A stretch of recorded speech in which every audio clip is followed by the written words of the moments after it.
నామానికి స్తోత్రములు. మీ అందరికీ ప్రభు పేట మరొకసారి హృదయపూర్వక వందనాలు. పరిశుద్ధ గ్రంథం నుంచి ఓ చక్కని మాట మనకు కనపడతా ఉంది లేఖనాలు. దేవుడు ఎంతైనా గొప్పవారు, ఎప్పటికప్పుడు దేవుడు సహాయం చేస్తున్నవారు. దేవుడు మనల్ని దీవించినట్టుగా ఈ లోకంలో ఎవ్వరూ మనం దీవించలేదు. లేఖనాలు చక్కని మాట ఉంది కదా, యెహోవా ఆశీర్వాదము ఐశ్వర్యాన్ని తెచ్చిపెట్టిందని బైబిల్ సెలవిస్తాం. దేవుని మనస్సు చాలా గొప్ప మనస్సు.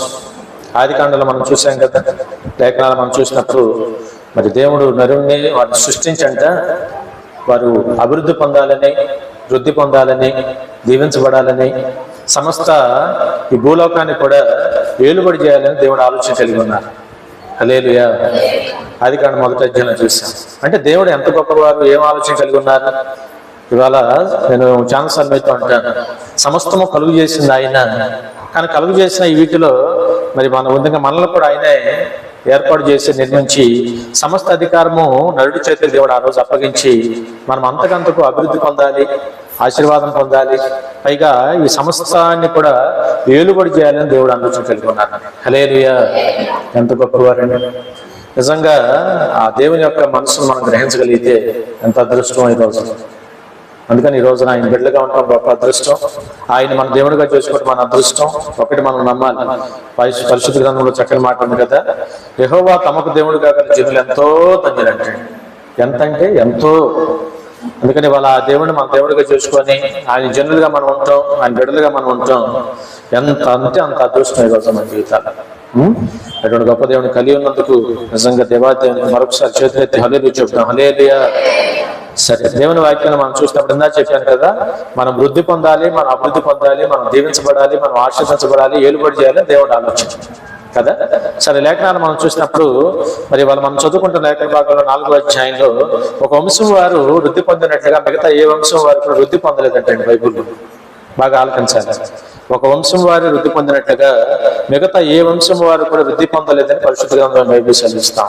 కారణాలు ఏంటో తెలుసుకునే ప్రయత్నం చేద్దాం. కారణం ఉంటుందిగా, వృద్ధి పొందడానికి కారణం ఉంటుంది, వృద్ధి పొందకపోవడానికి కారణం ఉంటుంది, అభివృద్ధి పొందడానికి కారణం ఉంటుంది, అభివృద్ధి పొందుకోలేకపోవడానికి కారణం ఉంటుంది, ఆశీర్వదించబడటానికి కారణం ఉంటుంది, నష్టపోవడానికి కారణాలు ఉంటుంది. హల్లెలూయా. కాబట్టి లేఖనాలు మనం గమనిస్తే ఆలోచన చేస్తే మనకు తెలుసు మరి యోధా వంశం. ఏ వంశం? యోధా వంశం. అక్కడే మొదటి దినవృత్తాంత గ్రంథంలో మనం చూసాం కదా, యోధా వారు వర్ధిల్లినట్లుగా కింద వచ్చిన చివరి మాట ఉంది.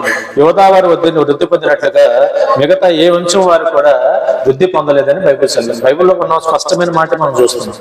కాబట్టి ఈరోజు మనం గమనిస్తే ఆలోచన చేస్తే ఎవరు యోధా, ఎక్కడి నుంచి వచ్చారు, ఎందుకు ఆయన అభివృద్ధి పొందారు, ఎందుకు ఆయన దీవించబడ్డారు.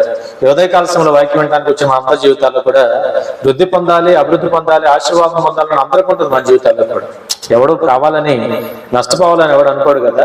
అయితే వృద్ధి పొందాలి, అభివృద్ధి పొందాలి అంటే అనుకుంటే సరిపోదు, దానికి ఏదో చేయాలి. హల్లెలూయా. ఇప్పుడు ఓ మాట చెప్పండి, అనుకుంటే అయిపోతే చాలా అనుకుంటాం మనం కూడా, అవునా కదా. ఎన్నో అనుకుంటాం, నాకు అది కావాలంటాం, ఇది కావాలంటాం, ఏమో కావాలంటాం. అనుకున్నంత మాత్రాన అయిపోతుంది. ముందు అనుకోవడం ఒకైతే, అయితే అనుకున్న తర్వాత దాన్ని సాధించడానికి, దాని యొక్క మరి మేలును మనం అనుభవించడానికి, లేదా ఆ రీతిగా మనం వృద్ధి అభివృద్ధి పొందడానికి మనం చేయవలసిన కొన్ని పనులు ఉంటాయి తప్పనిసరిగా. ఒక వ్యాపారం ఉందండి, ఒక వ్యక్తి వ్యాపారం పెట్టాడు. వ్యాపారంలో దినదానాభివృద్ధి పొందాలి, బాగా అభివృద్ధి పొందాలి అంటే వ్యాపారం పెట్టి ఊరుకుంటే కుదరదు కదా. వ్యాపారం పెట్టిన వాడు దానికి తగ్గ శ్రమ, ప్రయాస, కష్టము, జాగ్రత్త, అవునా, అన్నీ ఉండాలి. పైగా వ్యాపారం పెట్టిన ప్రతివాడు వ్యాపారం సొంతగా చేయాలి, ఎవరికి అప్పు చెప్పి కుదరదు. చాలా పనులు మనం తెలుసుకుంటాం. చాలా చోట్ల చూస్తూ ఉంటాం, కొంతమంది వ్యాపారాలు పెడతా ఉంటారు, పనివారికి అప్పు చెప్పి ఎక్కడో తిరుగుతూ ఉంటారు, సంవత్సరం జరిగేటప్పటికి నాశనం. అవునా కదా.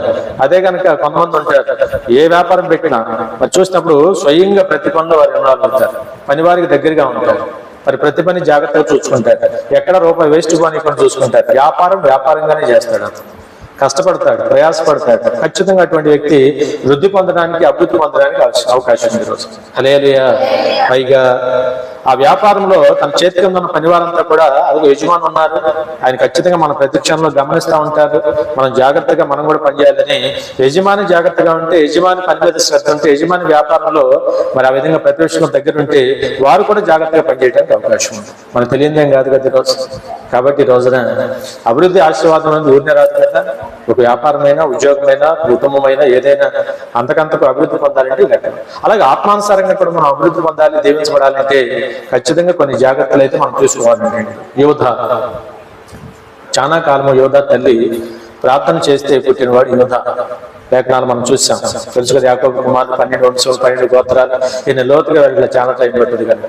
కాబట్టి ఆ వంశంలో నిజంగా మనం గమనిస్తే ఆలోచన చేస్తే చాలా ప్రార్థన చేస్తే కలిగిన వాడు అంటే యోధ.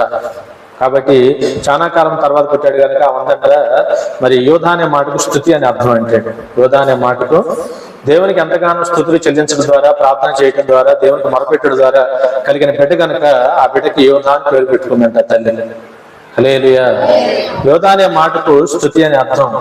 యోధ అనే మాటకు స్తుతి అని అర్థం. మనకు తెలుసు లేఖనాల్లో ఇవాళ మనం మాట్లాడుతున్నంత కూడా ఇవాళ చాలా వంశాలు ఉన్నప్పటికీ కూడా యోధ వర్ధిల్లినట్టుగా మిగతా వంశాలు వర్ధిల్లలేదని బైబిల్ ఉంది. ఇవాళ మనం పిలుస్తున్న మాట కూడా మనం చూసాం కదా, మన ప్రభు అని యేసుక్రీస్తు వారు కూడా యోధ గోత్రపు సింహంగా పిలువబడ్డాడు ఈరోజు. హల్లెలూయా, హల్లెలూయా. ఏ గోత్రం చెప్పండి? ఏ గోత్రం నిలబడింది ఈ రోజున? యోధ గోత్రమే. అంతమందిలో కూడా అన్ని వంశంలో కూడా యోధా గోత్రమే నిలబడింది. యోధానే నిలబడ్డాడు. వాళ్ళ యేసు ప్రభు అయిన వారు కూడా యోధా మరి ఆ గోత్రంలో ఆయన జన్మించారు. వాళ్ళ యేసు ప్రభుని కూడా కాస్త మనం పిలవాలంటే యోధా గోత్రపు సింహమా అని పిలుస్తున్నాం. ఆయన యోధా గోత్రపు సింహమా. కాబట్టి ఆ యొక్క వంశం అంతగా దీవించబడటానికి కొన్ని కారణాలు దయచేసి మనం గమనించేవాళ్ళం. లేఖనాలు మనం చూసినప్పుడు ఆలోచన చేసి చెప్పాను కదా, ఎవరు అభివృద్ధి పొందాలన్నా, ఎవరు ఆత్మానుసారంగా అన్ని రకాల దీవించబడాలన్నా వాళ్ళ క్రైస్తవుడు ముందున్న ప్రధానమైన ముఖ్యమైన విషయం ఏంటంటే ఖచ్చితంగా ప్రతివాడు కూడా దేవుని స్తుతించాలి, ప్రార్థించాలి. ప్రార్థనా జీవితమే మన అభివృద్ధికి వచ్చింది, అనుమానం లేదుగా. హల్లెలూయా. ఖచ్చితంగా ప్రార్థనా జీవితాలే మన అభివృద్ధికి కారణము, దాంట్లో అనుమానం లేదు. ప్రతి మోకాలు దేవుని ఎదుట వంగాలంట, ప్రతి నాలుక తప్పక దేవుని స్తుతించాలని బైబిల్ చదివిస్తా ఉంది. కాబట్టి నోటికి నోటి వాళ్ళు కూడా ఈ అనుమానం లేకుండా మన జీవితాలు చెప్పగలిగిన మొదటి పాయింట్ ఏంటంటే దేవుని స్తుతించేవారుగా, ప్రార్థించేవారుగా మన జీవితాల్లో ఉంటే వృద్ధి అభివృద్ధి అన్ని మన జీవితాలు దేవుని ఇస్తాడు ఈరోజు. హల్లెలూయా. మన ఉద్యోగ వ్యాపారాలు దీవిస్తాడు, మన పనిపాట్లు దేవుడు దీవిస్తాడు. ఒకరు పెట్టే స్థితిలో ఉంచుతాడు తప్ప అడుక్కునే స్థితిలో మనం ఉంచడు. చెయ్యి ఎత్తే స్థితిలో మనం ఉంచుతాడు తప్ప చెయ్యి చాపే స్థితిలో దేవుడు మనం ఉంచడు. తలగా ఉంచుతాడు తప్ప తోగ్గా మన జీవితాల్లో ఉంచడు. ఎన్నో వాగ్దానాలు ఉన్నాయి, ఆ వాగ్దానం కూడా తప్పక మన జీవితాల్లో అయినా నెరవేర్చి చూపిస్తాడు ఈ రోజు మన జీవితాలు. కాబట్టి అందుకనే మీకు తెలిసిన విషయం, అందుకనే ప్రతి విషయంలో కూడా ఇట్లాంటి మరి విషయాలు, మరి శుక్రవారాలు, ప్రార్థనలు, వాళ్ళ సంఘాలు ఊరినే కాదు కదా, ఉపవాసాలు ఉండి, జాగారాలు ఉండి, ప్రార్థనలు ఎందుకయ్యా అంటే మంచిది చేయాలి. తప్పనిసరిగా ప్రతి మోకాలు ఎదురు వంగాలి, అందరం కలిసి ప్రార్థన చేయాలి. తప్పనిసరిగా దేవుని ఎదురుకు వచ్చి మనందరం కూడా ఏదో పొందుకొని వెళ్ళాలి ఇక్కడి నుంచి. హల్లెలూయా, హల్లెలూయా. పొందుకోకుండా వెళ్ళకూడదు. ఖచ్చితంగా దేవుని దగ్గరికి వచ్చామంటే సాధించాలి, తీర్మానాలు తీసుకోవాలి, అంశాలు పెట్టుకోవాలి. రేపొద్దున మన జీవితాల్లో నవంబర్ 22 నుంచి కూడా ఉపవాసాలు వస్తున్నాయి, 40 దినాలు. అవునా? ఆ 40 దినాల అంశాలు ముందే సిద్ధపరచుకోవాలి. ఈ 40 దినాలు ఉపవాసాలు నేను ఉపవాసం ఉండదలుచుకుంటున్నాను. ఉపవాసాలు ఏ అంశాలు దేవుని ఎదుట నేను ప్రార్థన చేసుకోవాలి. ఈ సంవత్సరం పలానా విషయం నేను ఇంకా అభివృద్ధి పొందాలి, వృద్ధి పొందాలి, కుటుంబ పరంగా, బిడ్డల పరంగా ఏ విషయం అయితే ఉందో అవన్నీ దేవుని ఎదుట మనం పెట్టుకొని మరి ఆ విధంగా ఒక లిస్టు తయారు చేసుకొని అంశాల వారీగా దేవుని ఎదుట మనం పెట్టుకొని ఆ అంశాలన్నీ కూడా ప్రభు ఎదుట మరి రాసుకోవడమే కాకుండా దేవుని ఎదుట ప్రతిరోజు మనం దేవునికి ప్రార్థన చేసుకోవాలి. హల్లెలూయా. వాళ్ళు దేవుడు గొప్పవారు. తప్పనిసరిగా దేవుడు మనకు సహాయం చేసే దేవుడు. మొరపెడితే మరో ఆలకిస్తానని వాగ్దానం ఇస్తున్న దేవుడు. కాబట్టి మన బాధ్యత ఏంటి అంటే దేవుని ఎదుట ప్రార్థనా జీవితాలే మనం అభివృద్ధి పరిస్థితి కనుక ప్రతివాడు తప్పనిసరిగా ప్రార్థన. అందుకని యోధావంశం దీవించబడటానికి తల్లి దగ్గర నుంచి బిడ్డలు కూడా అదే అలవాటు అయిపోయి ఆ విధంగా ఎల్లప్పుడూ కూడా ప్రార్థనా జీవితానికి ఎక్కువ విలువ ఇచ్చారంటే నాకు. అందుకని ఎవరైతే ప్రార్థనకు విలువిస్తామో, ఎవరైతే దేవునికి దగ్గరగా ఉండి ప్రార్థన చేసుకుంటామో దీవించే సంగతి దేవుడు చూసుకుంటారు రోజు. అవునా కాదు? దేవుని వాక్యం చూపించడం దేవుని వంతు, వినటం నమ్మటం మన పని. ప్రార్థన చేసేవారికి ఉంటే కార్యం చేయటం దేవుని చేస్తాం. హల్లెలూయా. కాబట్టి ఆ రీతిగా మన ఆత్మ జీవితం మనం కొనసాగించే వారిగా ఉంటాం. కొన్ని విషయాలు మనం గమనిస్తే ఆలోచన చేస్తే మరి కీర్తన గ్రంథం 56వ అధ్యాయం చూడన్నమాట. కీర్తన గ్రంథము 56వ అధ్యాయము 9వ వచనం చూడొచ్చు ఒక మాట. నేను మొర్రపెట్టు దినమున నా శత్రువులు వెనకకు తిరుగుదురు, దేవుడు నా పక్షమున ఉన్నాడని నాకు తెలియను. చూడండి, దేవుని వాక్యం చక్కని మాట. 56వ అధ్యాయం 9వ వచనంలో యోధ వర్ధలించబడటానికి, యోధ వంశం వర్ధలించబడటానికి మరొక ముఖ్య కారణం ఏంటంటే ఆయన చేసిన పని ఏంటంటే దేవునికి మొర్ర పెట్టేవాడు అంటే. దేవునికి ఏం చేసేవాడు? మొరపెట్టాడు. ఇవాళ వాక్యం మన జీవితాల్లో కూడా మనం కూడా దేవుని దగ్గర ఏమైనా ప్రార్థన చేయాలంటే, అయ్యా నేను కూడా నీకు మొర్రపెట్టు దినమున ఖచ్చితంగా ప్రభా నా మనవి నువ్వు ఆలోచించని దేవుని దగ్గర మనం ప్రార్థన చేసేవారు ఉండాలి. అందుకని వాళ్ళ మొరపెట్టు దినమున అని ఆయన ప్రార్థన చేస్తున్నాడు అంటే వాళ్ళు మనం కూడా దేవుని ఎదుట మొరపెట్టే దినముగా ఉండాలిగా. ఒక మాట అంటాను, వీళ్ళు ప్రతిరోజు దేవుడు మనకు ఇస్తున్నాడు అంటే ప్రతిరోజు కూడా దేవుని దగ్గర మనం మొర్రపెట్టేవారంగానే ఉండాలి. ఈరోజు హల్లెలూయా. దేవుని బిడ్డలండి, మరి వాళ్ళ వాక్యం అంటున్న మన జీవితాల్లో ఎక్కడ మన ప్రార్థనా జీవితాలు దేవుని దగ్గర మరి ప్రార్థన చేసే విషయంలో ఎక్కడ మనం వెనకాడకూడదు. ఈరోజు ఎప్పుడు కూడా వెనకాడకూడదు మన జీవితాలు. వాళ్ళ మనకి ఏమున్నా కూడా అది మనల్ని గొప్ప చేస్తుంది అనుకోకూడదు. మన ప్రార్థనే మనల్ని గొప్ప చేస్తుంది. మన దేవునికి పెట్టిన మరే దేవుడే మనకు సహాయం అన్ని విషయాలు చేస్తాడని ఆ కోణంలో దేవుడు మనం నమ్మాల్సిన అవసరం ఉంది ఈరోజు. అందుకని కీర్తనలో దావీదు కూడా అంటున్నారు, నేను మొరపెట్టు దినమున నా శత్రువులందరూ కూడా ఏమవుతారు? వెనకకు మల్లుదురు, వెనకకు తిరుగుదురు అంటున్నాడు ఈరోజు. ఇవాళ అభివృద్ధి ఆశీర్వాదం పొందాలంటే మనము సాతాను కట్టడి చేయగలగాలి, అపవాదిని మనం కట్టడి చేయాలి. వాళ్ళు అవునన్నా కాదన్నా వాక్య ప్రకారం మనం గమనిస్తే వాళ్ళ అపవాది ఖచ్చితంగా మనల్ని ఎక్కడికక్కడ అడుగడుగునా కూడా ఇబ్బంది పెట్టాలని, ఆటంకాలు కలుగు చేయాలని, అభివృద్ధి విషయంలో ఆశీర్వాద విషయంలో మనకి మరి కలగనేయకుండా దూరం చేయాలని విశ్వ ప్రయత్నాలు చేస్తూ ఉంటాడు ఈరోజు. ఎందుకయ్యా? వాడికి మనకి ఏమైనా ప్రత్యేకమైన తగాదా ఉందంటే లేదు. వాళ్ళు ఆయన్ని మనం నమ్ముకున్నాం కనుక ఆయనకి వాడు విరోధి కనుక వాళ్ళు ఆయన పిల్లలమైన మన మీద కూడా ఆ విరోధం కలిగి ఉన్నాడు. ఈరోజు నేను చాలాసార్లు చెప్పాను. హల్లెలూయా. సాతాను ఆలోచన అలా ఉంది, అపవాద ఆలోచన అలా ఉంది, శత్రువు ఆలోచన అలా ఉంది ఈ రోజున. మరి శత్రువును మనం ముందు పాల్గొనాలి, అవునా కదా? ఒక వ్యాపారం చేస్తున్నామంటే మనం ప్రయాసపడి మన వ్యాపారం చేస్తే కాదు, ఎక్కడ మనకి నష్టం కలుగు చేసేవారు ఉన్నారో వారిని కూడా మనం కనిపెడతా ఉండాలి. కనిపెడుతూ జాగ్రత్తగా మరి ఆ విధంగా వ్యాపారాన్ని కొనసాగించాలి. మన ఆత్మీయ జీవితాన్ని కూడా మనం అంతకంతకు అభివృద్ధి ఆశీర్వాదం పొందాలి, వృద్ధి పొందాలి అంటేనంట ఈ రోజున శత్రువును మనం ముందు గుర్తించాలి. శత్రువు తాకిని తట్టుకోవాలి. శత్రువు ఏం చేస్తుందో గమనిస్తూ ఉండాలి. శత్రువును ఎదుర్కొనే శక్తి మనం కూడగట్టుకోవాలి ఈరోజు. హల్లెలూయా. శత్రువుని ఎదిరించే శక్తిని చెప్పండి మాట, శత్రువుని ఎదిరించే శక్తిని తప్పక మనం కూడగట్టుకోవాలి ఈరోజు. ఆ శత్రువుని ఎదిరించే శక్తిని మనం కూడగట్టాలి అంటే 100% వాళ్ళు దేవునికి మనం మొరపెట్టాలి. దేవునికి మనం మొరపెట్టగలిగితే ఇవాళ మనం చాలాసార్లు మీతో అన్నాను, శత్రువు ఏమో సామాన్యమైన వాడు కాదు, శత్రు బలం కూడా చాలా శక్తివంతమైంది. శత్రువును మనంతరం మనం ఎదుర్కోవాలంటే అయ్యే పని కాదు ఈ రోజున. అందుకని మనం చేయాల్సిన పని ఏంటంటే మనము దేవునికి మొరపెట్టగలిగితే, దేవునికి అప్పచెప్పగలిగితే ప్రతి విషయంలో కూడా శత్రువు సంగతి ఆయన చూసుకుంటాడు ఈరోజు. హల్లెలూయా. లేఖనాల వాక్యం ఉంది కదా, పేతురు రాసిన పత్రికలో, గర్జించు సింహం వల్లే ఎవరిని మృంగుదమా అని వెతుకుచూ తిరుగుతున్నాడంటే శత్రువు. గర్జించు సింహం వలె, మన ప్రభు ఏమో యూదా గోత్రం సింహం అంటే, వాడేమో గర్జించు సింహం లాగా వాడు కూడా ఎవరిని మింగుదమాని వెతుకుచూ తిరుగులాడుతున్నాడంటే అపవాది సాతాను రోజు శత్రువుగా. కాబట్టి ఈ రోజున వాడిని మనం ఎదుర్కోవాలి అంటే ఈ రోజున అక్కడే పేతురుపత్రులు రాయబడిన మాట ఏంటంటే మనం దేవుని బలిష్టమైన చేతుల కింద ఉండాలంటే. హల్లెలూయా. ఎవరు బలిష్టమైన చేతుల కింద?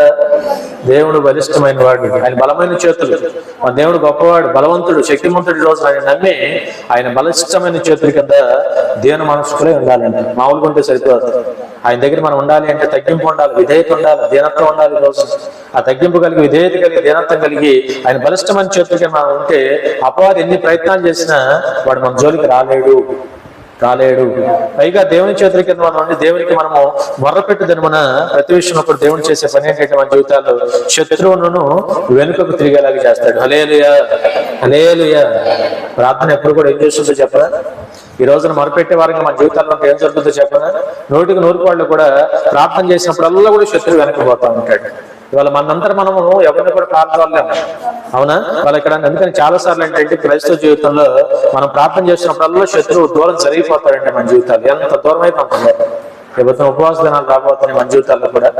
బలంగా మనం కూడా తీర్మానాలు తీసుకొని దేవుని ఎదుట బలంగా దేవుని ఎదుట మనం ప్రార్థన చేసుకోగలిగితే శత్రువుని ఎంత దూరము పారదోలాలో దేవుడు అంత దూరం పారదోలుతాడు ఈరోజు. హల్లెలూయా. వెనకకు తిరుగుతాడు.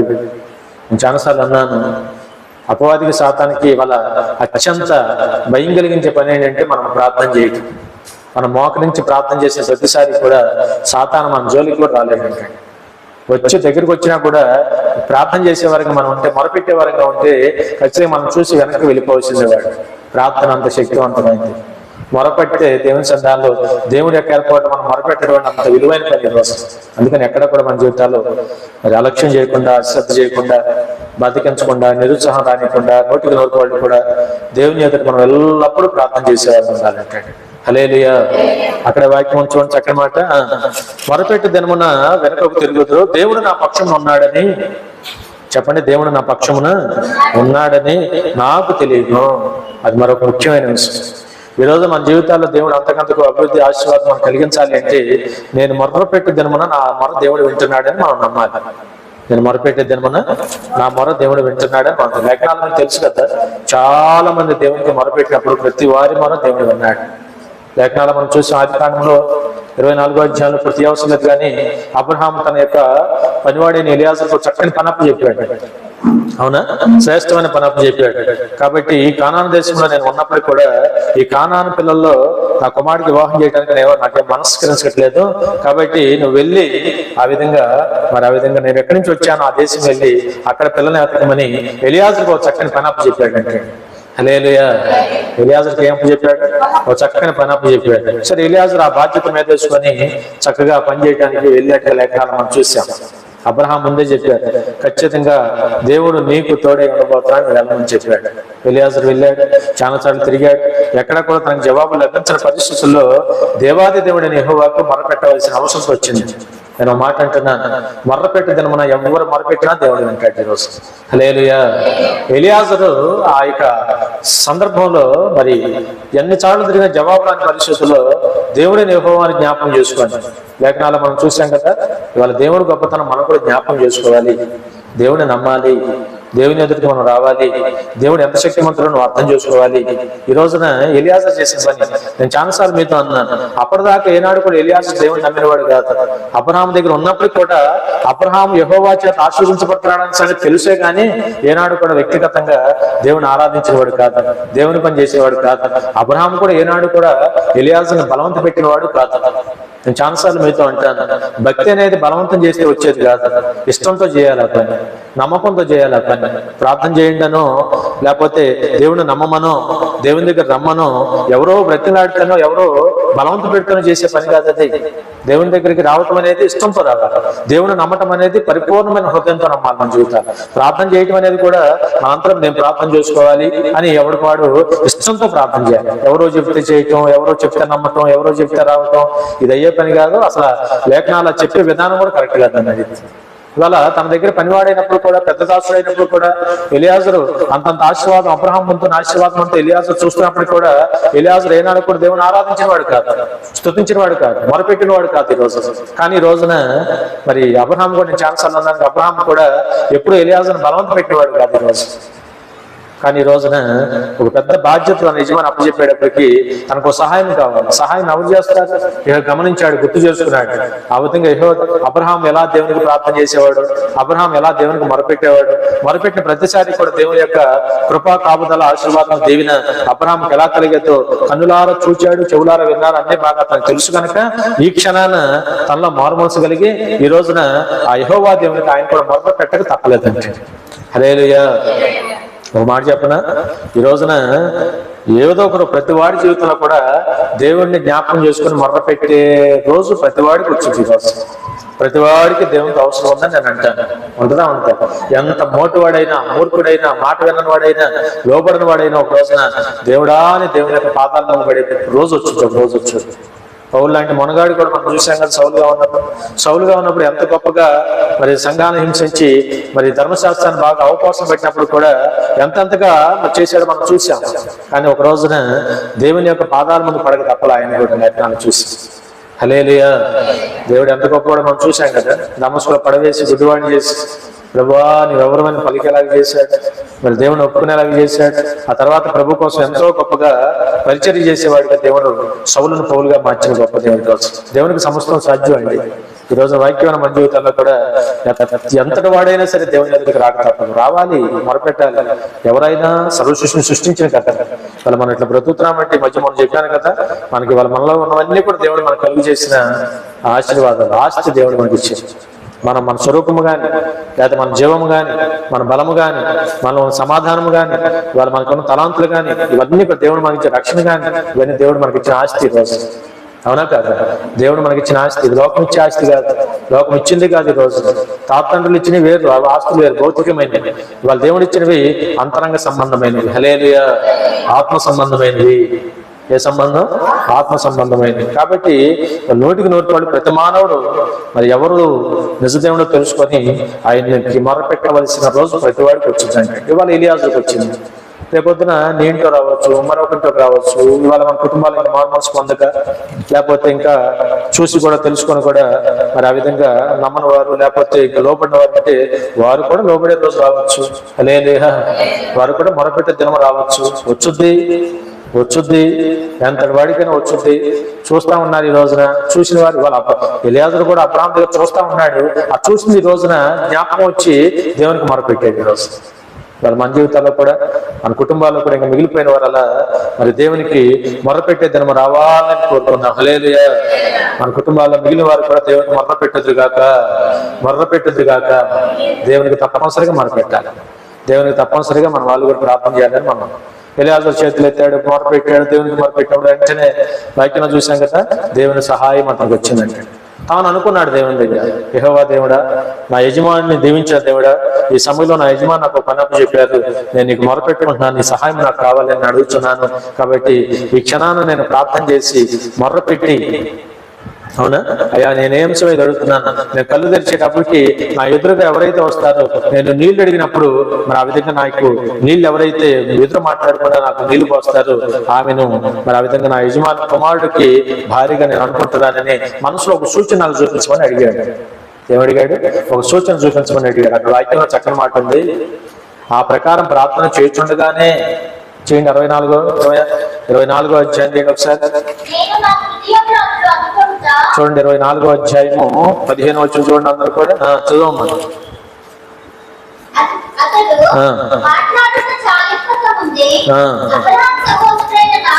చూడండి, ఒక మాట చూడండి, మాట్లాడుట చాలింపక ముందు ఇంక మాట్లాడటం అవలా, ప్రార్థన చేయటం కూడా అవలా, మొరపెట్టడం అవలా. దేవుడు ఎంత గొప్పవాడండి, హల్లెలూయా, హల్లెలూయా. ఈ రోజున వాక్యమైన సహోదరు మనందరి జీవితాల్లో కూడా మనం కూడా ప్రార్థన చేసేవారంగా, మొరపెట్టేవారంగా మన జీవితాల్లో ఉంటే కొన్ని సందర్భాల్లో మన ప్రార్థన ముగించక మునిపే ప్రార్థన ఉండాలి. అందరేడా ఇది మొత్తుకుంటారేంటి? హల్లెలూయా చెప్పండి, చేతులు ఎత్తి, 2 చేతులు ఎత్తి చెప్పండి, దగ్గరగా చెప్పండి, మరోసారి చెప్పండి, వదిలిపోవాలి నిద్రేదనంటే దెబ్బతో. కాబట్టి సహోదరుడా, ప్రార్థన చాలించక మునిపే మొరపెడుతూనే ఉన్నాడు, దేవుని సహాయం అడుగుతూనే ఉన్నాడు. ఈ రోజు జవాబు వెంటనే వచ్చి ఎంత గొప్ప దేవుడండి. మొరపెట్టేవారుగా ఉంటే జవాబు వచ్చింది, మొరపెట్టేవారిగా ఉంటే శత్రువును దేవుని పాల్గొతాడు, మొరపెట్టేవారిగా ఉంటే చక్కని ప్రార్థనకి జవాబు దేవుడు ఇస్తాడు. ఈ రోజున లేఖనాలు మనం చూసాం, ప్రతి వారు దేవునికి మొరపెట్టిన సందర్భాల్లో ఎన్నో కార్యాలు దేవుడు చేశాం. లేఖనాలు చాలాసార్లు మనం చూసాం, భక్తులైన వారి జీవితాలు మనం చూసాం. దావీదు ఎన్నో మార్లు దేవునికి మొరపెట్టినప్పుడు మరో దేవుడు ఆలోచించి బ్రహ్మాండమైన కార్యాలు చేసి ఎప్పటికప్పుడు సలహాలు సూచనలు దేవుడు చెప్పేవాడు. లేఖనాలు చూసి పేతురు గారు కొత్త నిబంధనలో చెరసాల్లో పడితే సంఘమంతా అత్యాసక్తి కలిగి దేవునికి మొదలుపెట్టి ప్రార్థన చేసిన దినమున చెరసాల నుంచి దేవుడు దూతను పంపించి చెరసాల బద్దలుగొట్టి సంఖ్యలు విడగొట్టి పేతురు గారిని క్షేమంగా సంఘంలో చేర్చిన గొప్ప దేవుడు. హల్లెలూయా, హల్లెలూయా. కాబట్టి ఈ రోజున మనం కూడా మొరపెట్టే వారికి ఉండాలి. మొరపెట్టి ఎన్ని కార్యాలు ఉన్నాయి లేఖనాలు, అద్భుతాలన్నీ కూడా మొరపెడితేనే జరిగినాయండి, ప్రార్థన చేస్తేనే సరే. ఉండే సరకు ఎలియాజరు లాంటి అన్యుడు కూడా నిజంగా దేవునికి మొరపెట్టడానికి ఇష్టపడి అలా ప్రార్థన చేస్తూనే ఉండగానే తనకు జవాబు ఇచ్చిన గొప్ప దేవుడు. ఎంత గొప్ప దేవుడు! అందుకని అక్కడ చూడండి మాట, ప్రార్థన చేస్తుండగానే ప్రార్థన ఇంకా చాలించక మునిపే మరి చూసినప్పుడు చక్కని మాట చదవము.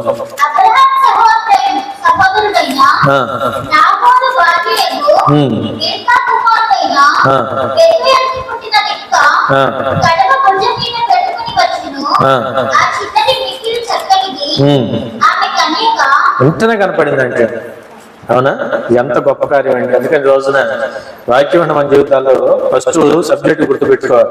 యోధావంశం వృద్ధి పొందడానికి గురించి మాట్లాడుతున్నాను.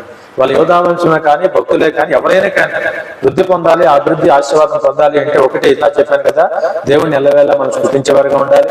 రెండోది ఎప్పుడు కూడా ప్రార్థనా జీవితాలు కలిగి ఉండాలి. దేవునికి ఎల్లప్పుడూ కూడా మనం మొదలు పెట్టేవారుగా ఉండాలంటే హల్లెలూయా. ఆ ప్రకారంగా తప్పక దేవుడు మనకి జవాబిస్తాడు. మీకు తెలుసు, ఆ తర్వాత బ్రహ్మాండమైన జవాబు ఇచ్చాడు. ఆశ్చర్యకరంగా మరి ఆ బిడ్డే ఏదైతే మొదట కనపడిందో ఆ బిడ్డే తన యజమాని కోడలుగా దేవుడితో మరి చూసినప్పుడు సిద్ధపరిచాడని నమ్మాడు. శుభ్రంగా ఆమెను తీసుకెళ్ళాడు. లేఖనాలు మనం చూసాం. ఆమె ఎవరో కాదు కదా, చక్కనిది రెబెకా అంటే చుట్టమే కదా చివరికి మనం చూస్తే. హల్లెలూయా. వాక్యాన్ని మన జీవితంలో కూడా అటువంటి కార్యాలు మన జీవితంలో కూడా దేవుడు జరిగించును గాక. దేవుడి కృప మనకు నిరంతరం తోడే ఉంటుంది గాక. మనం కూడా ఎల్లప్పుడూ దేవుడికి మొరపెట్టుదుము గాక. మనం కూడా దేవుని వైపు చూసుదుము గాక. మన పక్షము దేవుడు ఉన్నాడని మనకు కూడా తెలియదు గాక. హల్లెలూయా. మన పక్షమున దేవుడు ఉన్నాడని. ఎవరి పక్షమున? ఇవాళ మన పక్షము దేవుడు ఉన్నాడని కూడా మనకు తెలవటం కూడా గొప్ప విషయం. ఇప్పుడు బాగా ఆలోచించండి. స్తుతించడము, ప్రార్థనా జీవితాలు కలిగి ఉంటాం, మొరపెట్టే జీవితాలు కలిగి ఉంటాం. తర్వాత మనం చేసిన పని ఏంటంటే, నా పక్షమున నా దేవుడు కార్యం చేయబోతున్నాడని కూడా నమ్మాలి. మనం ఏదో ప్రార్థన చేసేసాను, స్తుతించేసాను, పాటలు పాడేసాను, వచ్చాను, వెళ్ళిపోయాను కాదు. కనిపెట్టాలి, గమనించాలి. అందుకని లేఖనాలు చాలా చక్కగా చూడండి. లేఖనాలు మనం చూసినప్పుడు భక్తులైన వారు దేవుని కృప కొరకు కనిపెట్టారంటే, ప్రార్థన చేసిన తర్వాత ఏం చేయాలా? దేవుని కృప కొరకు మనం కనిపెట్టాలి. కనిపెట్టేటప్పుడు మనం చేసిన పని ఏంటంటే, ఆయన నా పక్షంలో ఉన్నాడని సంగతి ముందు మనం తెలవాలి. ఈరోజు హల్లెలూయా. ఇందాక మళ్ళీ వాక్యంలోకి వెళ్దాం. ఎలియాజర్ లాంటి వారు మనం చూసాం కదా. ఎలియాజర్ చేసిన పని ఏంటంటే, ఆ తర్వాత గమనించాడు, ఖచ్చితంగా దేవుడు నా పక్షంలో ఉన్నాడు, నేను పెట్టిన మన దేవుడు ఆలోచించాడు. ఎప్పుడు అర్థమైంది తెలుసా? వెళ్ళి నీళ్ళు అడిగినప్పుడు నీళ్ళు పోసింది. నీళ్లు పోయటం కాకుండా మరి ఒంటిలో కూడా నీళ్ళు పోసింది. మెల్లగా పలానా ఎవరన్నా అడిగితే పలానా అని చెప్పాడు. పలానా అంటే ఆయనకి సొట్టకి నీకు అర్థమైపోయింది. మరి నీ ఇంటికి తీసుకెళ్తామంటే దయచేసి రండి, మీకే కాదు మీ ఒంటిలో కూడా మా ఇంటి దగ్గర చోటు ఉందని తీసుకెళ్ళింది. తీసుకెళ్తే పలానా చుట్టమని తెలిసింది. తర్వాత మనం చూసాం కదా. మరి ఆ విధంగా ఆ ఇంటికి వెళ్ళిన తర్వాత మరి తన అన్నదైన లాభాన్ని రెబెకా తన అన్నైన లాభాన్తో తండ్రితో చెప్పినప్పుడు, వాళ్ళతో కూర్చున్నప్పుడు మరి ఆ విధంగా చక్కగా మరి ఎలియాజర్కి చక్కని ఆహారం అంతా వారు సిద్ధపరిచారు. ఆహారం సిద్ధపరిచినప్పుడు మొట్టమొదట గబగబా ఆహారం తీసుకోవాలి. ఎలియాజర్ అన్న మాట ఏంటంటే, ఆ రోజున అక్కడ గబగబా ఆహారం తీసుకోకుండా, నేను ఒక మంచి పని మీద వచ్చాను, నా యజమానుడైన అబ్రహాము మరి ఎవరో కాదు మీ చుట్టమే, కాబట్టి అబ్రహాము ఒక శ్రేష్టమైన పని మీద నన్ను పంపించాడు. ఇదిగో ఇది జరిగిందంతా చెప్పుకుంటూ వచ్చి, ఇదిగో మరి నేను అంత కష్టపడినా నా వల్ల అవ్వలేదు. ఆ యెహోవా దేవుడికి నేను మొక్కుకొని, ఆ యెహోవా దేవుడికి నేను మొర్రపెట్టి ప్రార్థన చేయగా ఇదిగో మీ చెల్లి నాకు కనపడింది. హల్లెలూయా. ఇది దైవ సంకల్పం అని నేను అనుకుంటున్నాను. నేను మొరపెట్టిన రోజు నా పక్షమున దేవుడు ఉన్నాడని నేను అనుకుంటున్నాను. కాబట్టి ఈ రోజున మరి మీకు నేను చెప్పిన విషయాలని మీకు అర్థమైతే, నేను చెప్పిన విషయాలు మీకు సమ్మతిస్తే, ఖచ్చితంగా ఆ ఇంటికి మరి మీ చెల్లెల్ని కోడలుగా పంపిస్తానంటేనే తింటానన్నాడు. లోకంలో ఇదే సామెత. గతికితే అతకదండి. గతకటం అంటే తింటాం, తింటే అతకదని భయం లోకంలో. అందుకని అక్కడ ఏం పెట్టినా, పంచపక్ష పర్వాలను పెట్టినా ముందు మీ అనండి తింటాం, అనండి తింటాం, అనండి తింటాం. వెళ్ళారా పెళ్లిచూపుకి? పెళ్లిచూపు లేకుండా అయిపోయింది కార్యక్రమం. హల్లెలూయా. నేను వెళ్ళా పెళ్లిచూపుకి, రాష్ట్రం గారిని చూసుకొచ్చుకున్నాం. కాబట్టి ఇప్పుడు వద్దులే ఆ స్టోరీ అంత మీకు ఎందుకు లేకపోతే టైం వేస్ట్ అయిపోతుంది. కాబట్టి సహోదరిగా గతిగా అతికింది అయిపోయింది. అన్ని కలిపి 15 రోజులు అయిపోయింది. అద్భుతం చేశాడు. సరే, వాళ్ళ వాక్యం చూస్తే ఎలియాజర్ అంటున్నాడు, అయ్యా మీరు నేను చెప్పిన విషయాలు మీకు అర్థమయ్యి మరి సమ్మతిస్తేనే ఖచ్చితంగా నేను తీసుకుంటాను అన్నప్పుడు, లాభాను మరి ఆ విధంగా చెల్లెలతో మాట్లాడి, తండ్రితో అందరూ మాట్లాడుకొని ఖచ్చితంగా ఇష్టం చేసుకుని, ఓ అబ్రహాం ఇంటికి, నాకు మా ఇంటికి మరి ఆ ఇంటికి ఈ పిల్ల కోడలుగా వెళ్తే మాకు అంతగానో అదృష్టం కావాలి. అబ్రహాం ఎంతగా దీవించబడ్డాడు మేము కూడా విని ఉన్నాం. హల్లెలూయా. అవునా కదా? అక్కడ అంటారు చక్కని వాక్యం, అన్ని తీసి చదవడానికి సమయం చాలు కానీ నేను చెప్పాను అన్నారు చక్కగా. అబ్రహాం ఎంతగా దీవించబడ్డాడు, అబ్రహాం దేవుని ఆశీర్వాదం ఎంతగా పొందుకున్నాడు మేము చక్కగా విని ఉన్నాం. ఆ ఇంటికి కోడలుగా వెళ్తానంటే మాకేంటి, బ్రహ్మాండంగా మేము పంపిస్తామని చెప్పి ఒప్పుకున్నప్పుడు అప్పుడు ఇష్టం చేసుకుని పెట్టిన ఆహారం అంతా తినేశాడంట. వెంటనే చేసిన పని ఏంటి తెలుసా? ఆయన తెచ్చిన విలువైన బంగారు వస్తువులు ఆమెకు గుర్తుగా తొడిగాడంట ఎలియాజర్, పెద్దరికంగా, పెద్ద మనిషిగా. హల్లెలూయా.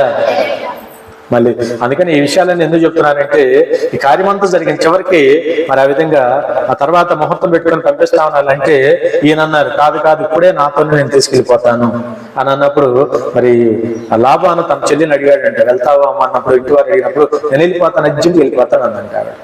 అట్టకి వెళ్ళిపోవాలి. హల్లెలూయా. వాక్యంలో ఉంది అక్కడ చక్కని మాట, అర్జెంట్గా వెళ్తానంటే వెళ్ళిపోతాను అర్జెంట్గా అన్నాడు.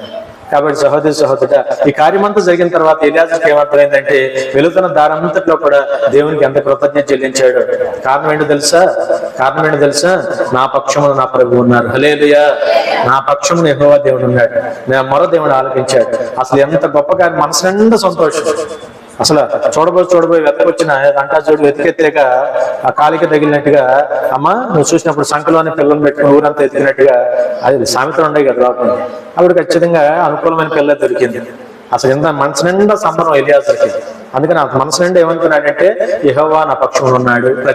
ఈ రోజు అండి వాక్యం అంటే మన అందరి జీవితాల్లో కూడా మనం ఏమని నమ్మాలంటే, దేవుడిని నమ్మిన మనం, దేవుని దగ్గరికి వచ్చే మనం, ప్రార్థిస్తున్న మనం, మొరపెడుతున్న మనం నమ్మవలసిన మరొక పని ఏంటంటే, నా పక్షంలో నా ప్రభు నాకు తోడే ఉన్నాడని ప్రతి క్షణం మనం నమ్మాలండి. హల్లెలూయా, హల్లెలూయా.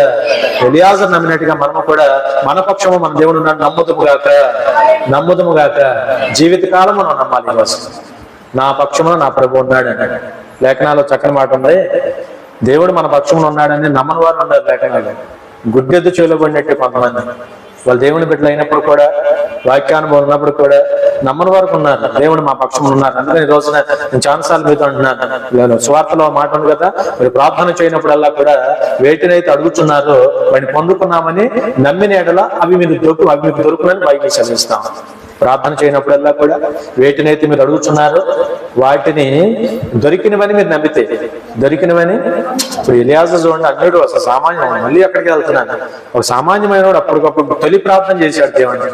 చేస్తే నిజంగా ప్రార్థన చేసేటప్పుడే నిజంగా దొరికిన నమ్ముకున్నాడు. ఖచ్చితంగా చేయగలవు నా యజమాని అబ్రహాంని ఎంతగానో ఆశీర్వదించిన దేవుడు ఇప్పుడు ఈ విషయంలో నాకు సహాయం చేయమని ప్రార్థన చేస్తుండగానే కార్యం జరిగించాడు దేవుడు. హల్లెలూయా. అందుకనే మరి కీర్తనలు మనం చూసాం కదా ఇందాక. అందుకని మనం మొరపెట్టు జన్మన మన శత్రువులు వెనుకకు మలుగుతారు. మనం మొరపెట్టు జన్మన మన ప్రార్థన దేవుడు వినుగాక.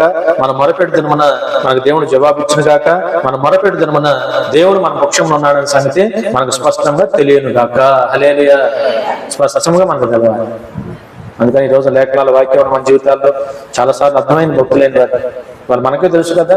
మనం ఎన్నోసార్లు ప్రార్థన చేసేటప్పుడు ఆ ఫలాలు మనం అనిపిస్తున్న రోజున అయ్యో నా పక్షంలో ఖచ్చితంగా నా ప్రభు ఉన్నాడు, నా దేవుడు ఉన్నాడని మనకు కూడా అర్థమయ్యి మరి అంతకంతకు మనం అనేక విషయాల్లో మరి కార్యాలు పొందుకున్నాం, దీవించబడ్డామంటే అదే కారణం ఈ రోజు.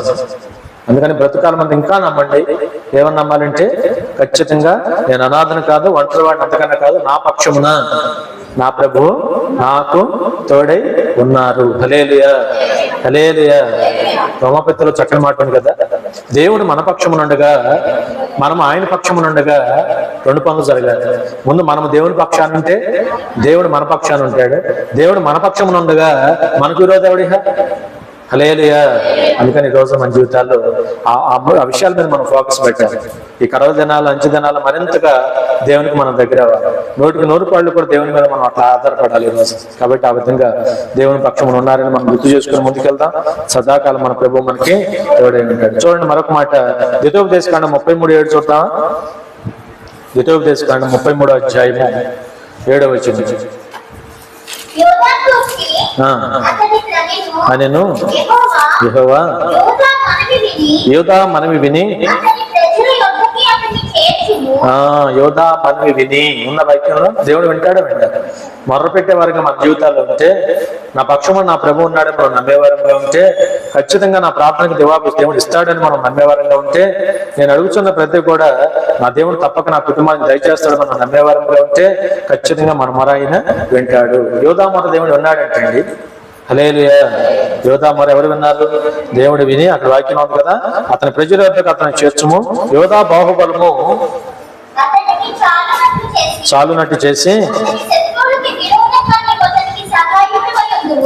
అతని శత్రువులందరికీ విరోధముగా నీవు అతనికి సహాయమే ఉండు. హల్లెలూయా. మోషే గారు దీవెన అంటే పైవచనాలు చదువుకొని ఖాళీగా ఉన్నప్పుడు యోధాను దీవిస్తూ మరిగిన మాట, యోధా మొర నువ్వు వినాలి. అప్పుడు తర్వాత యోధాకి ఎల్లప్పుడు నువ్వు తోడుగా ఉండాలి. యోధా ప్రజల దగ్గరికి ఎప్పుడు దగ్గరగా ఉండాలి. యోధా బాహుబలం అతనికి సరిపోవాలి. యోధా యొక్క బాహుబలం. నేను మాట అంటాను ఇక్కడ గుర్తుపెట్టుకోవాలి. మరి మన జీవితాల్లో కూడా చాలాసార్లు అన్నాను ఈ మాట. అసలు ఎవరిది మనకొద్దు, మనకు చాలు. నమ్ముతారు నమ్మరు? హల్లెలూయా. ఎవరిది మనకొద్దు, మనకు చాలు. మన ఉద్యోగం మనకు చాలు, మన వ్యాపారం మనకు చాలు, మనకు దేవుడు ఇచ్చిన ఆస్తి పాస్తులు మనకు చాలు, మనకిచ్చిన ఆరోగ్యం మనకు చాలు. అవునా కదా? ఇంకో ఫైనల్ గా మాట ఉంది, నా కృప నీకు చాలనే వాక్యం మనకు చాలు ఈరోజు. హల్లెలూయా. నా కృప నీకు చాలును. ఈ రోజు అందుకనే మోషే యోధాను దీవిస్తూ అంటున్నాడు, యోధా బాహుబలం అతనికి సరిపోవాలి, ఇప్పుడు కూడా అతని బాహుబలం అతనికి చాలునట్లుగా చెయ్యి అని మోషే యోధాను దీవిస్తూ చేసే ప్రార్థన. వాళ్ళ వాక్యమైన మన జీవితాల్లో కూడా మనకున్నది మనకు చాలున్న తృప్తి కలిగిన మనసు మనకుంటే అదే మనకు వృద్ధి, అభివృద్ధి. వాళ్ళ అభివృద్ధి ఆశీర్వాదం ఎక్కడుందో తెలుసా? తృప్తిపడే మనసులో ఉంది. నాది నాకు చాలు అనే మనసు మనకుంటే ఈ రోజున తప్పనిసరిగా మనం వృద్ధి, అభివృద్ధి పొందుతాం. రోజు ఇంకెంత ఉన్నా ఏమున్నా ఇంకా నాకు కావాలి, ఇంకేదో కావాలి, ఆడిది కావాలి, ఈడిది కావాలని మనం ఆలోచన చేసామనుకోండి, మనశ్శాంతి ఉండదు జీవితం. అవునా? మన బలం కూడా మనకు చాలు.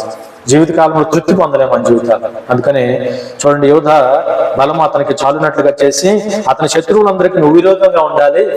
అతని శత్రువులందరికీ నువ్వు విరోధం, దేవునితో చెప్తున్నాడు మోషే, నువ్వు విరోధంగా ఉండాలి. నీవేమో యోధాకి ఎప్పుడు సహాయకుడు అయి ఉండాలి. హల్లెలూయా. వాళ్ళ వాక్యం ఏంటంటే మనందరి జీవితాల్లో కూడా ఈ ప్రవచనము, ఈ యొక్క మరి వాగ్దానం మనం కూడా స్వతంత్రించుకుందాము గాక. హల్లెలూయా. మన దేవుడు మనకు కూడా ఎల్లప్పుడూ సహాయుడై ఉండను గాక. మన శత్రువుకి ఎల్లప్పుడూ ఆయన విరోధి ఉండను గాక. శత్రువును ఆయన గద్దించును గాక. మన దేవుడు మనకు నిరంతరము తోడై ఉండను గాక. హల్లెలూయా. మన దేవుడు మనకు తోడై ఉండను. మనకెవడో అవసరం లేదు, మన దేవుడు మనకు తోడుండొచ్చు సార్. దేవుడి బలమే మనకు సార్, దేవుని కృపే మనకు సార్. అవునా కదా? నిజంగా నమ్మాలి ఇది మాట, నిజంగానే ప్రార్థన చేయాలి. మళ్ళీ ఇలా ప్రార్థన చేసి మళ్ళీ కుల బలము, ధన బలము, చుట్టాల బలము, బంధువుల బలం, ఆ బలం, ఈ బలం అని కాదు. మన మనసు ఎరిగిన వాడు అయితే నిండా, మన మనసు నిండా అదే, హృదయం నిండా అదే నింపుకోవాలి. నీ బలమే నాకు కావాలి, నీ బలమే నాకు చాలయ్యా అని పూర్తిగా మనం దేవుని మీద మరి ఆధారపడే వారిగా ఉంటే అభివృద్ధి, ఆశీర్వాదం దేవుడు చూసుకుంటాడు. అవునా కదా?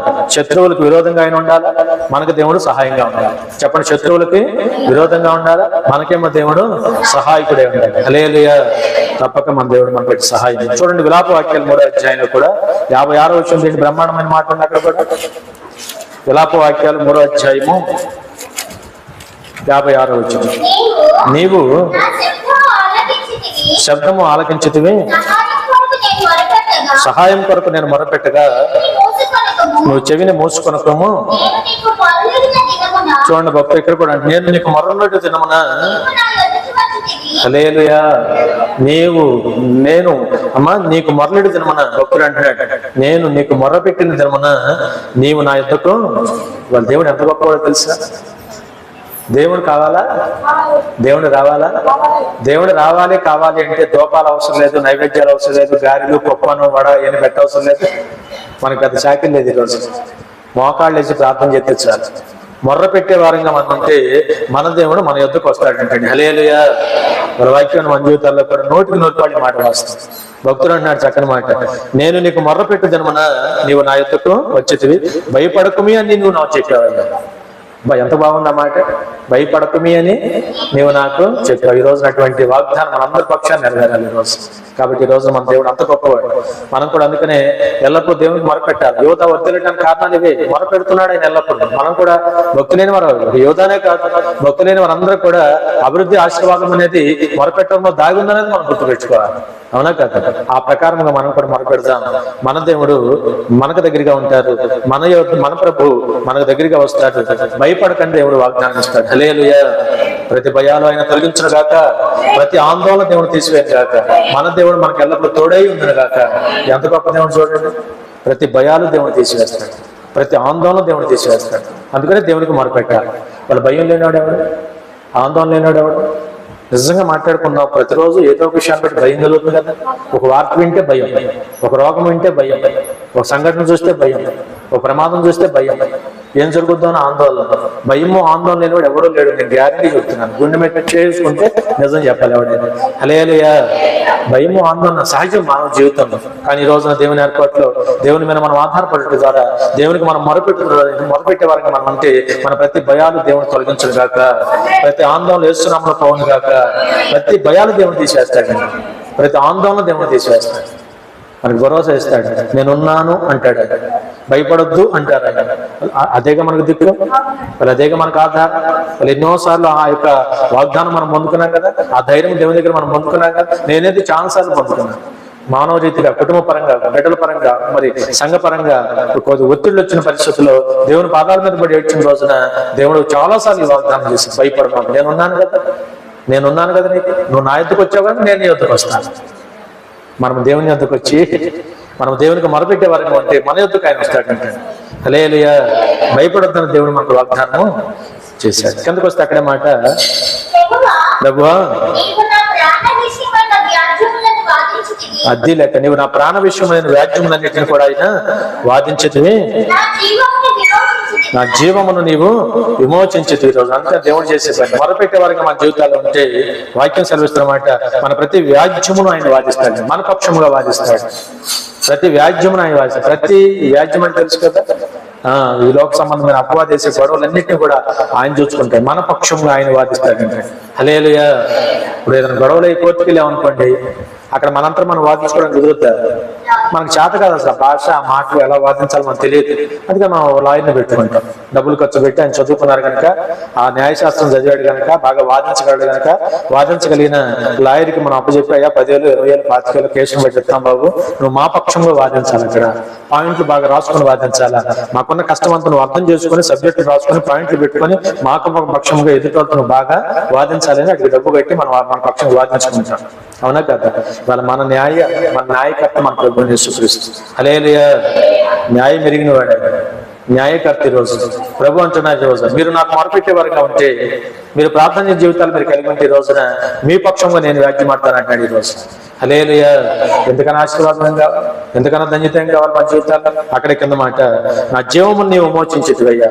మన జీవాన్ని ఆయన మనకు ఎన్ని మార్లు జరిగింది ఈ రోజు మన జీవితం. ఎన్నో మార్లు మనల్ని, మన కుటుంబాన్ని, మన జీవితాలని ఆయన కాచి దాచి కాపాడుతున్న గొప్ప దేవుడు యెహోవా. చదువు,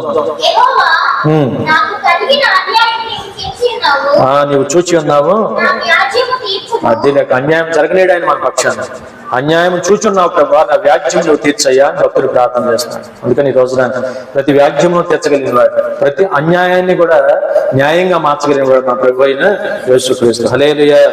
అటువంటి గొప్ప దేవుని కలిగి ఉన్నాం. మన జీవితాలు కూడా మనం కూడా అలా మొరపెట్టి దేవుని ఆశీర్వాదాలు నిండుగా మెండుగా ఆయన ద్వారా మన జీవితాలు పొందుకునే వారిగా ఉందాం. చూడండి, మరొక మాట చూసి నేను ముగిస్తాను.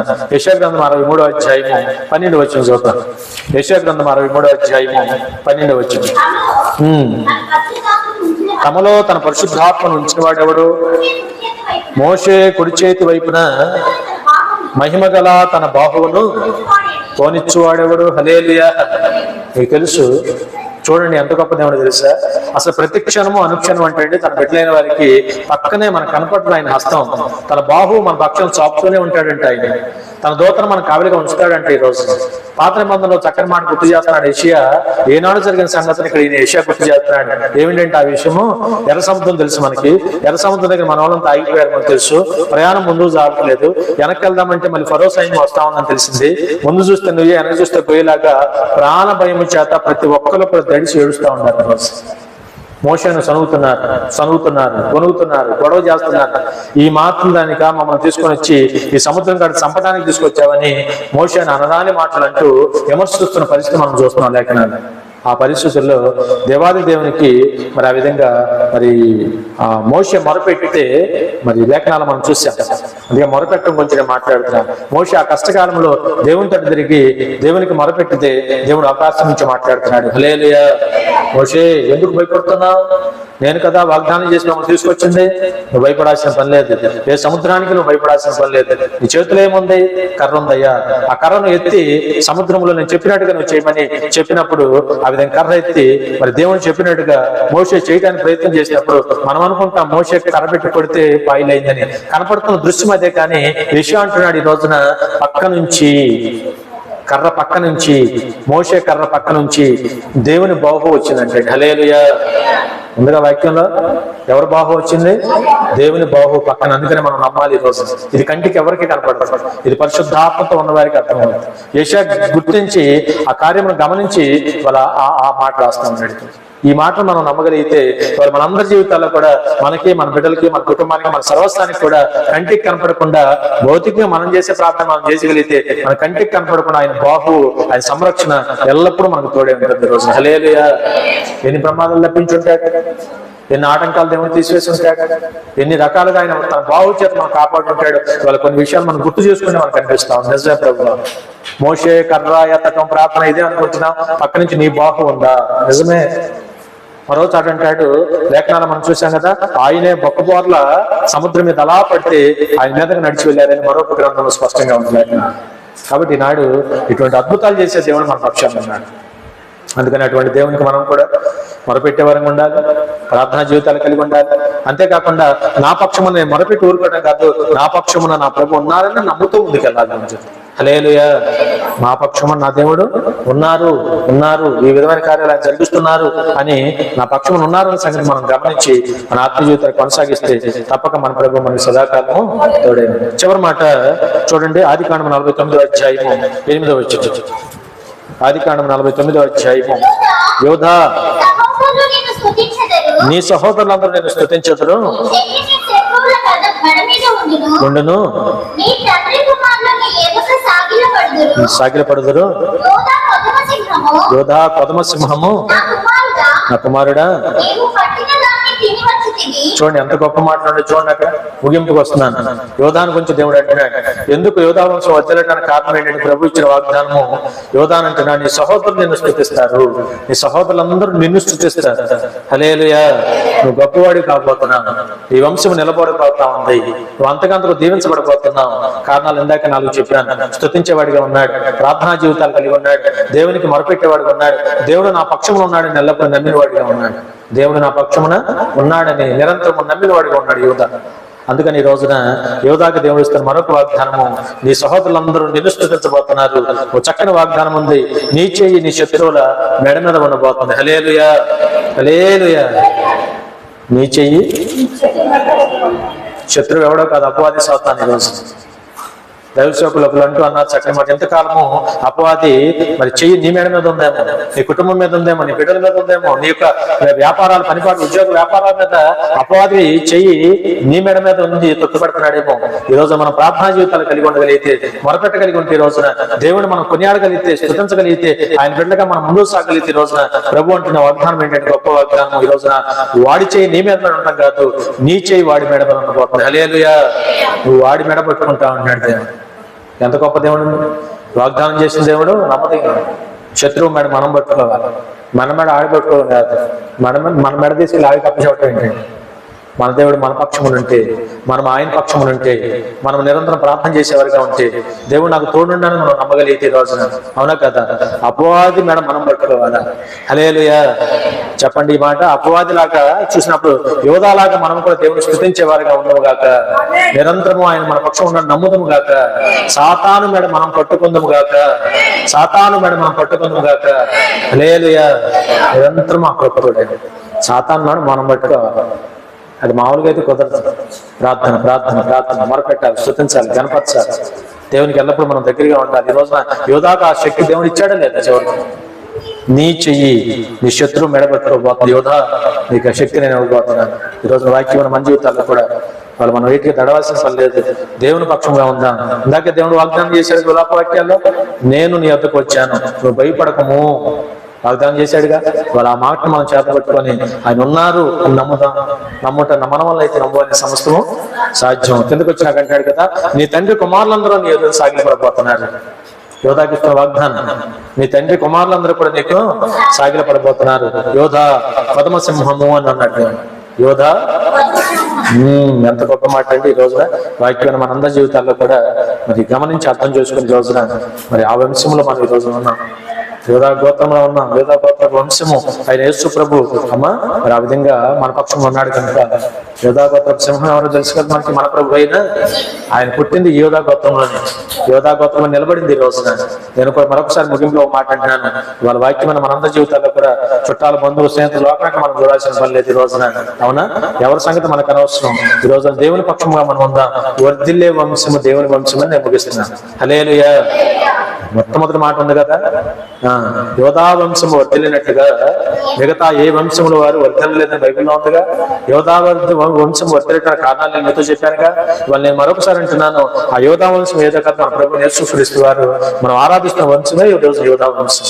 అందుకని నేను అంటాను, ఇవాళ మనందరి జీవితాల్లో కూడా నోటికి నోరుపడి మనం నమ్మవలసిన ఏంటంటే వర్ధిల్లే వంశంలో ఈ రోజు మనం ఉండామని గుర్తుపెట్టుకోండి. హల్లెలూయా. నేను పాదాలు విడిచిపెట్టొద్దు, ప్రభు పాదాలు విడిచిపెట్టొద్దు. వర్ధిల్లే వంశంలో మనం ఉన్నాం, దీవించబడే వంశంలో మనం ఉన్నాం, ప్రభువుకు దగ్గరగా ఉందాం, స్తుతించే వారిగా ఉందాం, దేవుని పని చేద్దాం. దేవునికి కావాల్సింది ఏంటంటే ఆయన పని బలంగా చేసేవారు దేవునికి కావాలి.